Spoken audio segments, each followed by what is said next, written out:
Now we are going to see the classification of accounts. Classification accounts is divided into two parts. One is a traditional approach, another one is modern approach. Now let us see what are the traditional approach.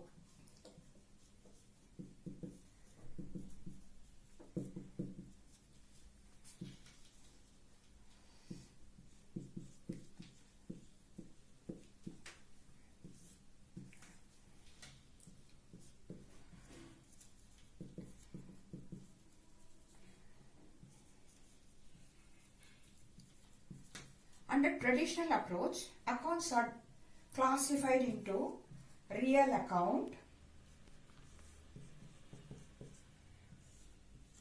nominal account, and personal account. So, under traditional approach, accounts are classified into real account, nominal account, and personal account. And under modern approach, modern classification or modern approach, assets are classified as capital plus liabilities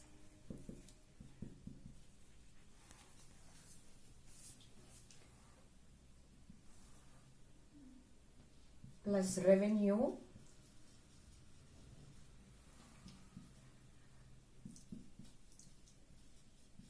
assets plus expenses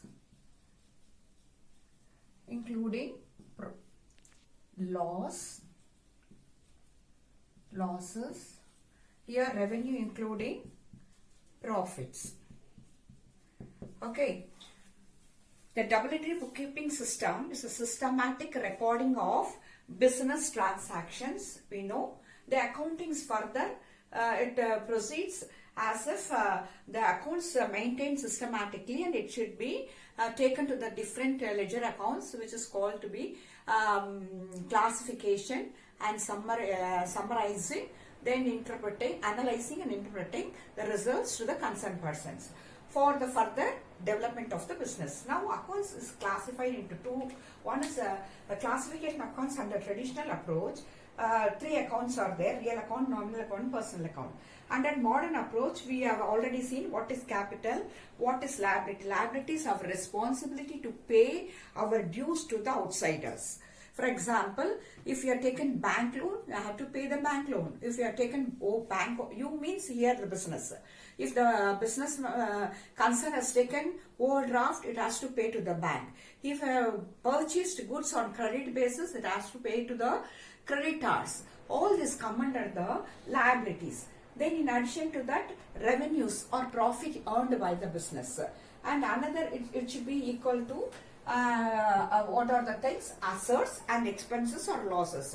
Once you invest the money in the business, then you can purchase assets and do expenses to earn the revenue. Without spending money, you cannot earn the revenue. Capital is the money invested by the owner.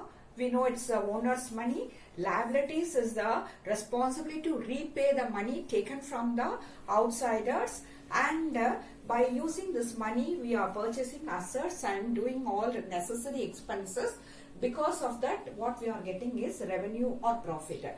So this is the modern approach. According to modern approach, we'll go after some time. Now let us go to the traditional approach.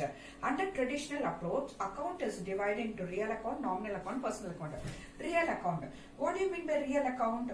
All the assets of the business come under the real account. Now what are the assets? We have previous equation, accounting equation, we are saying first cash account, bank account. Suppose you purchased furniture account and machinery,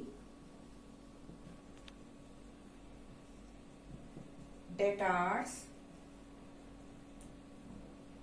and any prepaid expenses, all real accounts. Then nominal accounts. What do you mean by nominal account? Nominal account talks about what are the expenses expenses or losses the business come across, and the revenue and profit earned the business. Now the personal account. Personal account talks about two things. One is the real personal, and another one is artificial personal. Now let us talk about the real personal. Real personal related to the owner of the business and debtors,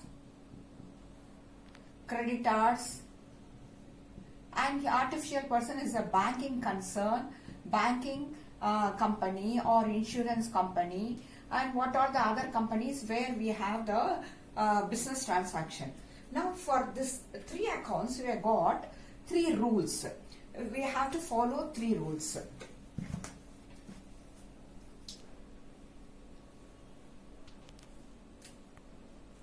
See the rules for the accounts. First is a real account. The real account says debit what comes in. That means debit whatever comes inside the business, you debit it. For example, if you I told you real account is related to the assets. When the asset come inside the business, you put it in the debit side. When the asset goes or asset is reduced, it should be credited. Okay, credit what goes out. Example, cash. Example, cash account. If cash is coming inside the business, you have to write in the debit side of the cash book. When the cash is going out, that means you are paying for purchase of furniture or goods, whatever may be. That time you should write the credit side of the cash book. Okay. For example, this is the cash book. For example, this is the cash book means whenever you receive money, you should write in the debit column and debit side. Whenever you pay money, you should write in the credit side. This is the credit side, this is the debit side. Whenever you receive money, you should write in the debit side. Whenever you pay money, you should write in the credit side. Okay, this is the cash book. Example, I'm saying like that. Furniture, machinery, stock, everything, when it comes inside the business, you write in debit side. When it goes out, goes in the sense reduces its value, means you have to write in the credit side. Second is a nominal account.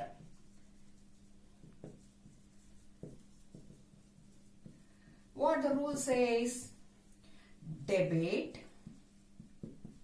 all expenses and loss, credit all income and gain. Okay, suppose this is a income and expenditure account. Mean debit side you write all the expenses, salaries paid, salaries, always we pay salaries to the employees, salaries, wages, write everything on the all the expenses on debit side. Credit side, whatever by sale proceeds or by way of interest received. You are receiving interest from some company, means that should be written on the credit side. This is CR side, this is DR side, debit side.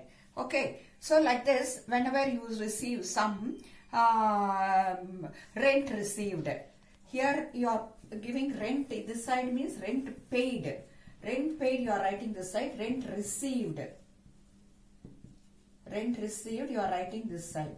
Okay, like this, it will be the model for this. nominal account. All the expenses and losses come under the nominal account. All the expenses, loss should write and return on the debit side of the account. All the credit, all the income and gain, whatever income you are receiving from your sale proceeds or from your business transaction, that should be written on the credit side. Third one is personal account. Personal account, already we have seen, that's owner's account, debtor, creditor account. Okay, now let us see what the rule says. Debit the receiver, credit the giver. Okay, that means if suppose owner is paying the money. Owner, for example, Muthu's account. Now Muthu is the person who gives the money. So you have to write in the credit side, by cash account. You are giving money to cash account only. You are giving 50,000, for example. Okay, so the capital account should be credited because the rule says capital account is a personal account. This is the debit side. The personal account is the capital account is a personal account. Okay, capital account is a personal account. Personal account means that is Muthu's account. What credit the giver. When Muthu is paying money, credit side you have to write. When Muthu is receiving some interest from his capital, that side we have to write that debit side. Sorry, interest he is paying. Suppose he is drawing some money, means his capital is reduced. That time you have to write in the opposite side. Whenever he is receiving some interest for his capital, means you have to write in the credit the giver, debit the receiver. The rule says debit the receiver, credit the giver. So these are the three types of classification of the accounts, and the rules applicable to each area is real account, debit what comes in, credit what goes out. Nominal account, debit all the expenses and losses, credit all the income and gain. Personal account, debit the receiver, credit the giver. Because a person, we are using the word debit, receiver, giver. Whereas here and all all belong to this real account, all assets. So we are using what comes in, what goes out, because it's in person. It's not a person. Whereas it is a person, we are using the word receiver, giver. Now we'll stop to this. So tomorrow, in next class, we'll prepare the transaction. According to transaction, how to we classify the account, who is to be debited, who is to be credited. Okay, we see you. Good night.